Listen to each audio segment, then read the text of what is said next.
Apple's latest macOS Tahoe beta has a super cool feature that I think you're going to love, especially as we head into shorter days. It's called Edge Light, and it's basically a virtual ring light for your Mac. So, how does it work? It's really simple.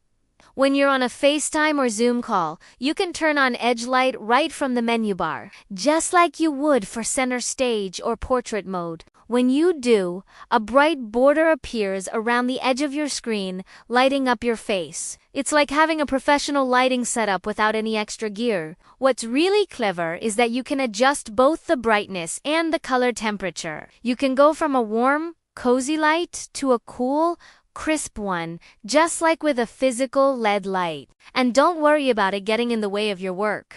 The light ring sits on top of all your windows, but if you move your mouse cursor near the edge, it fades away so you can access everything on your screen. This magic is powered by Apple Silicon. It uses the neural engine to detect your face, and the image signal processor to figure out the lighting in your room, adjusting the edge light automatically. This feature will be available on all Apple Silicon Macs with the new update. And if you have a newer Mac from 2024 or later, it can even turn on by itself when it detects you're in a dim room. I've been playing around with it in the beta, and it definitely makes a difference in a dark room. It's not going to replace a full studio setup, but for most people, it is a fantastic solution to get rid of those harsh shadows during early morning or late afternoon calls. Even though I have dedicated lights on my desk for recording, sometimes it's just easier to flick on Edge Light, especially when I'm on my laptop.